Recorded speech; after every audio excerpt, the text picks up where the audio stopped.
Hello,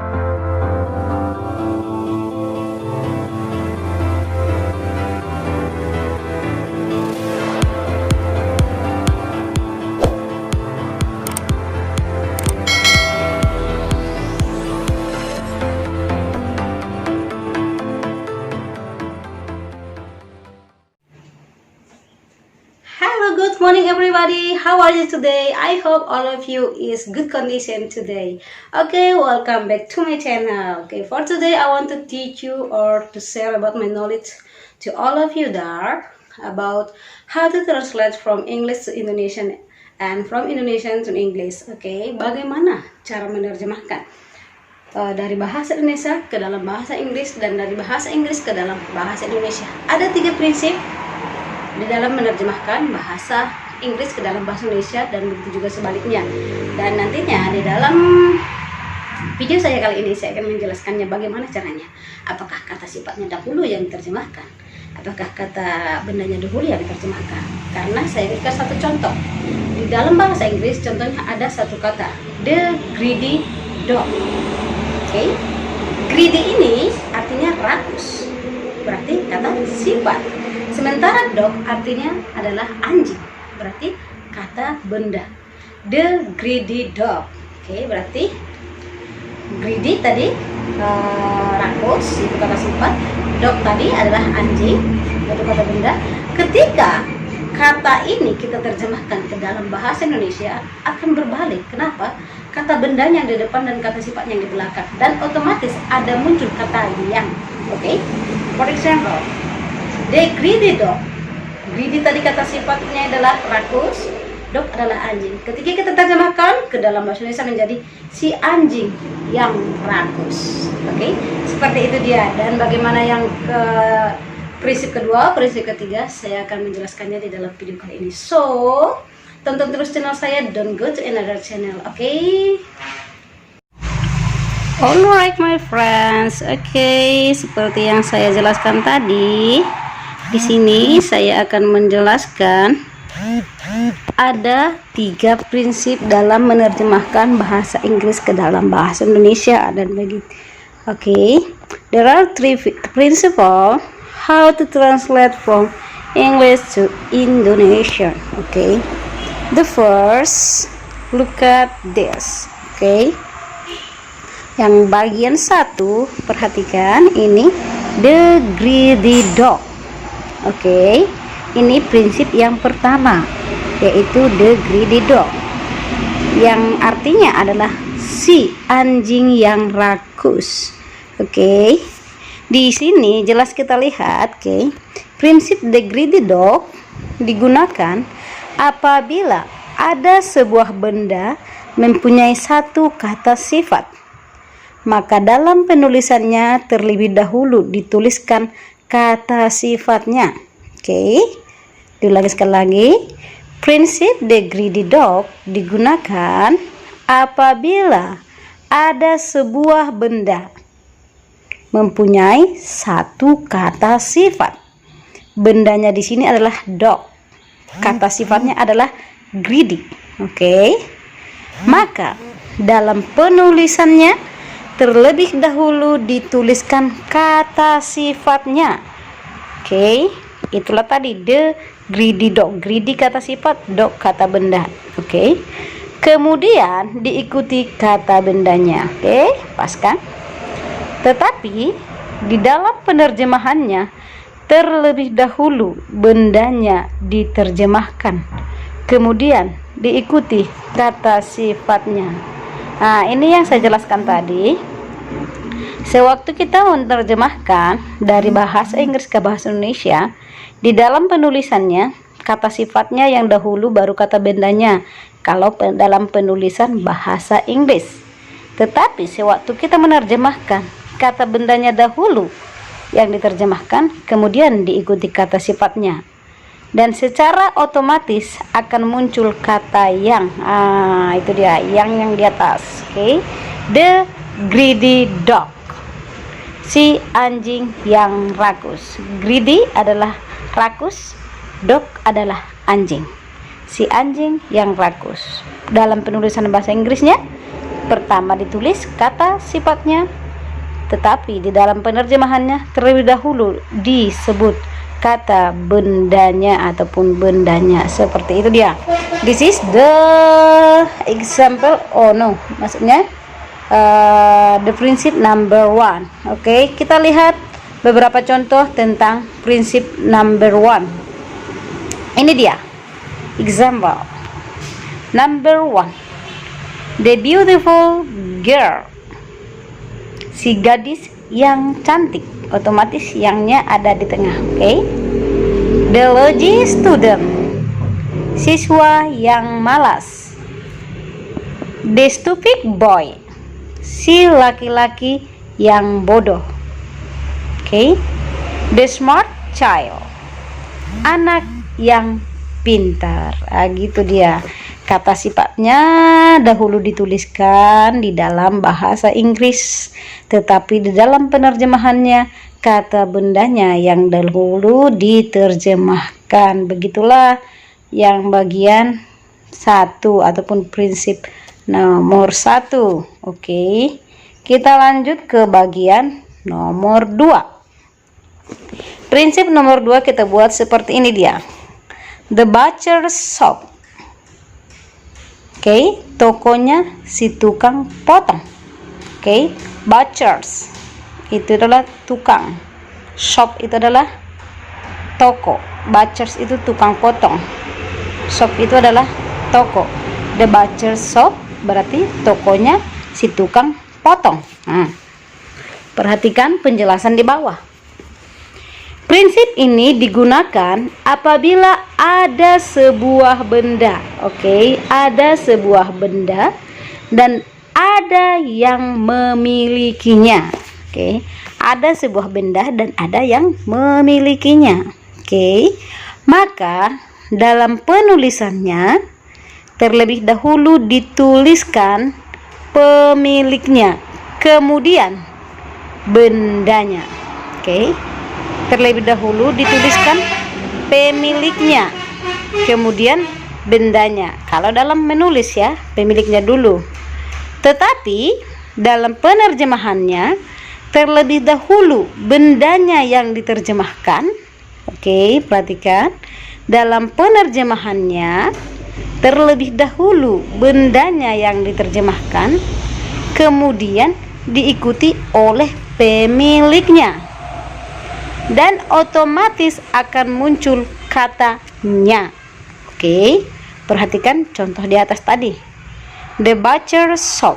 Butchers itu si tukang potong, berarti orangnya, pemiliknya. Shop adalah toko. Adalah toko yang dimiliki si tukang potong. Makanya the butcher's shop, tokonya si tukang potong. Itu dia. Look at this example. Ada beberapa contoh di sini. Perhatikan. Number 1. The student's book. Seperti yang kita jelaskan tadi. Pertama sekali dituliskan orangnya atau pemiliknya dan kemudian benda yang dimilikinya. The students, ini kan orangnya. Books, ini bendanya yang dimiliki. Berarti bukunya siswa. Bukunya siswa, tapi dalam menerjemahkan bendanya ini dahulu yang diterjemahkan. Number 2, the Randy's car. Si Randy pemiliknya. Pemilik apa? Pemilik car ataupun mobil. Maka dalam penerjemahannya di dalam bahasa Indonesia mobilnya si Randy. Seperti itu dia.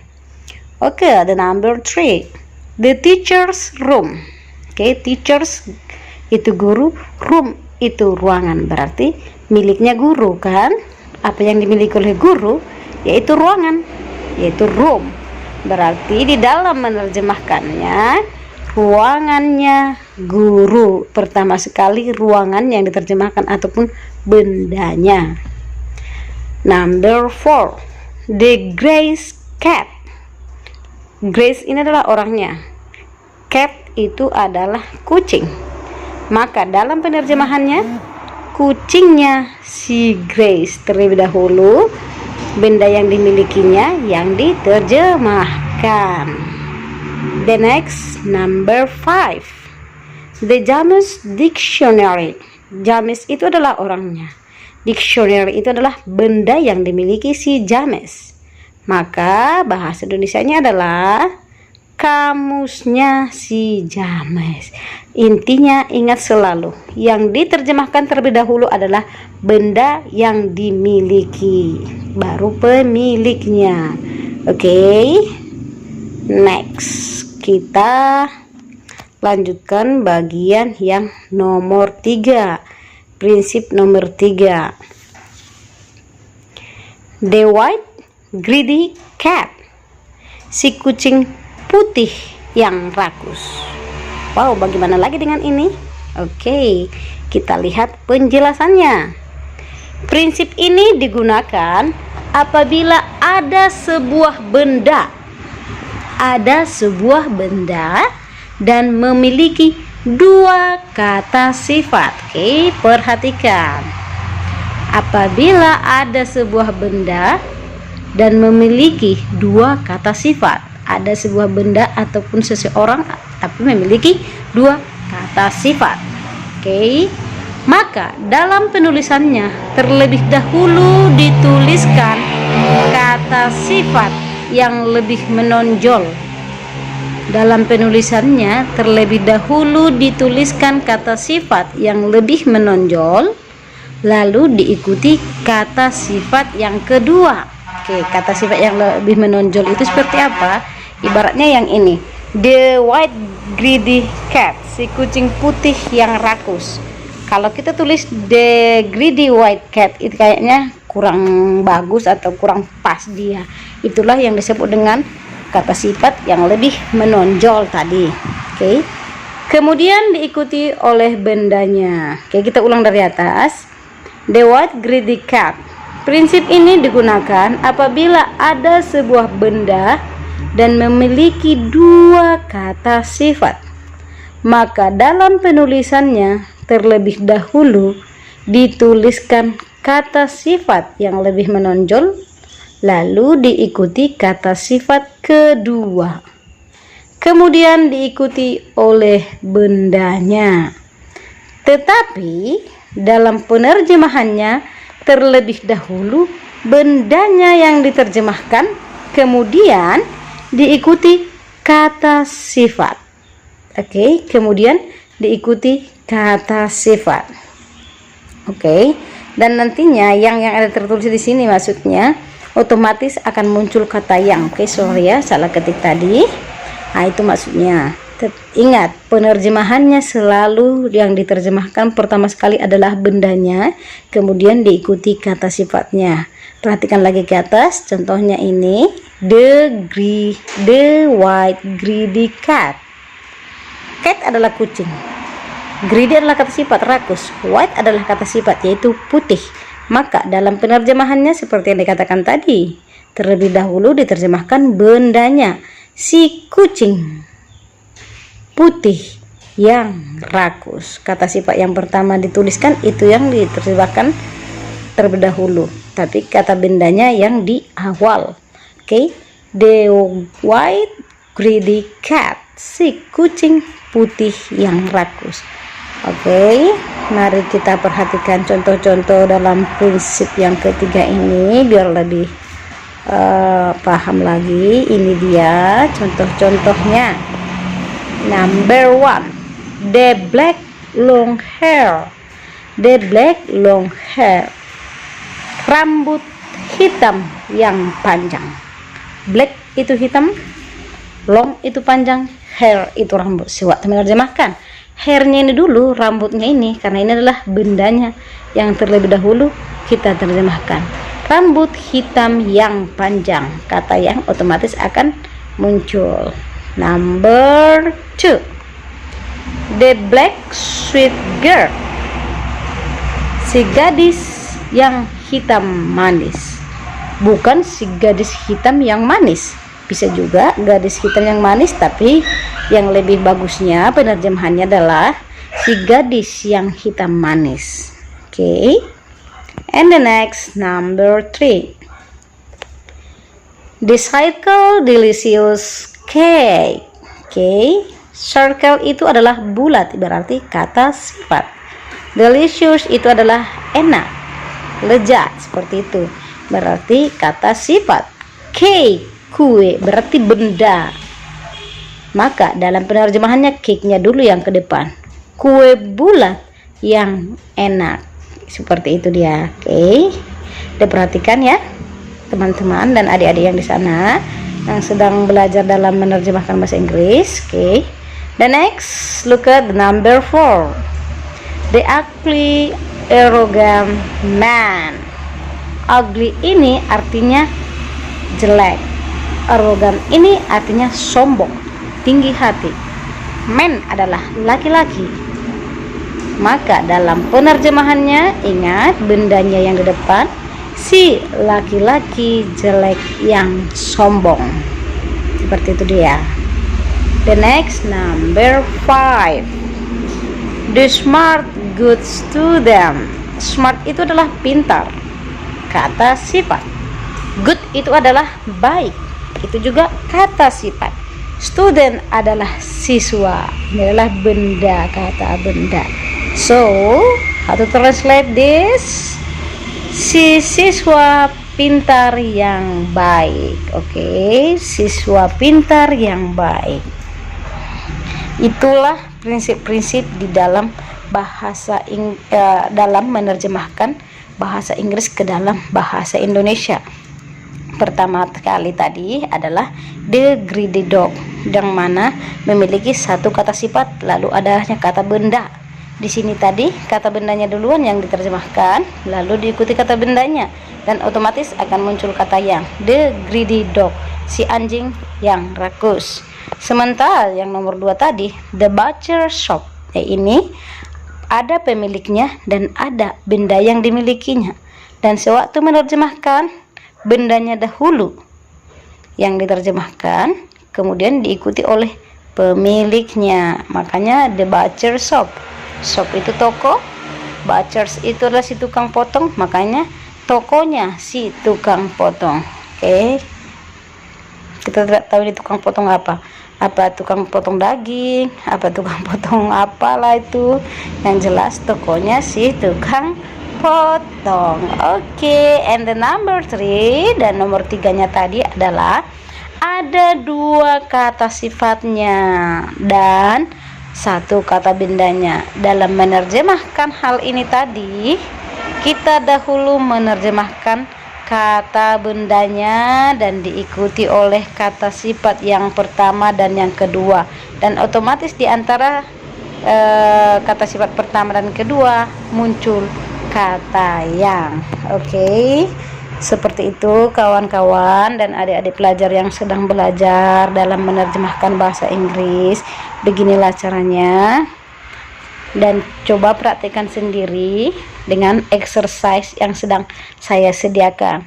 Di sini juga saya memberikan jawaban ataupun answer from the exercise, but I hope you do the first by yourself. Lakukan pertama sekali oleh dirimu sendiri, terjemahkan pertama sekali, jangan lihat dulu jawabannya. Oke. Namanya juga latihan, latih saja dirimu bagaimana caranya menerjemahkan dari bahasa Inggris ke dalam bahasa Indonesia. Oke. Ada 5 sentence ataupun kalimat yang saya berikan di sini. Oke. Perhatikan. Please translate the sentences below into Indonesia. Oke, silakan atau tolong terjemahkan kalimat-kalimat di bawah ini menjadi bahasa Indonesia ataupun ke dalam bahasa Indonesia. Number 1. I met with the naughty child in the road.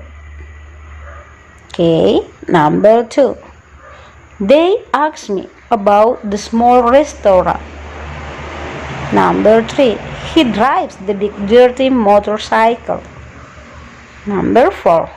A policeman shoots the thief's foot. We take breakfast the license canteen. Okay. Sebelum kita menerjemahkan ke sana, kita bahas aja prinsip-prinsip nomor berapa aja yang sedang kita baca di exercise ini. Number 1. I met the naughty child. In the root, naughty child. Naughty itu kata sifat, yaitu nakal, jahat. Child itu adalah anak. Memiliki kata sifat, berarti ini adalah prinsip yang pertama. The next, they ask me about the small restaurant. Small, kata sifat, restaurant itu adalah kata benda, berarti small restaurant. Restoran yang kecil, berarti ini adalah prinsip yang pertama. Number 3, he drives the big dirty motorcycle. Big dirty motorcycle, ada dua kata sifatnya lalu diikuti kata bendanya. Yang mana saja kata sifatnya? Big itu besar, berarti kata sifat. Dirty itu adalah kotor, adalah kata sifat. Motorcycle adalah sepeda motor, yaitu kata benda, berarti ini masuk ke dalam prinsip nomor 3. Nomor 4, a policeman shoots the types food. The types food. Foot ini adalah kaki. Tips ini adalah pencuri, berarti kakinya si pencuri, berarti miliknya. Ini kepemilikan tadi, milik siapa? Ya miliknya pencuri, sedang ditembak kakinya. Kaki ini kan milik dia. Nah, berarti polisi sedang menembak, seorang polisi menembak kakinya si pencuri atau kaki pencuri. Berarti ini masuk ke dalam prinsip nomor 2, itu the butcher shop yang tadi. Dan yang nomor 5, we take breakfast the license canteen. Oke, di sini ada license canteen. License ini adalah orangnya, canteen ini adalah bendanya, benda yang dimiliki. Berarti ini sama dengan prinsip bagian nomor 2. Oke, di sini saya juga memberikan terjemahan dari sini, dari exercise yang sedang kita sebutkan barusan. Tapi saya harap lakukan exercise terlebih dahulu, kerjakan sendiri tanpa melihat teks ataupun melihat jawabannya. Namanya melatih diri, tapi tetap saya berikan di sini arti ataupun terjemahan dari yang pertama tadi. This is the answer, okay? Saya bertemu dengan anak yang nakal di jalan raya. Mereka menanyakan saya tentang restoran yang kecil itu. Dia mengendarai sepeda motor besar yang kotor. Seorang polisi menembak kakinya si pencuri. Kami sarapan pagi di kantinnya si Lisen. Seperti itu. Oke, my friend. Thank you for all of you, yang semua teman-teman yang sudah menonton dan sudah mendukung channel saya. Mari teman-teman, adik-adik semua pelajar, jika ada requestnya tuliskan di kolom komentar. Apakah ada contohnya pelajaran kalian mengenai conjunction, tenses, apapun itu, tuliskan di kolom komentar requestnya, apa yang sedang maksudnya apa yang ingin diketahui tentang ini. Oke, saya akan memberikan penjelasannya di video-video nantinya atau di video-video berikutnya. Kasih aja requestnya, tuliskan saja, dan mudah-mudahan saya bisa membuatnya atau menjawabnya di video-video yang akan datang. Oke, sampai di sini dulu pertemuan kita kali ini. Oke, makasih semua buat teman-teman yang sudah mendukung channel saya. Jangan lupa like, comment, dan subscribe. Thank you very much.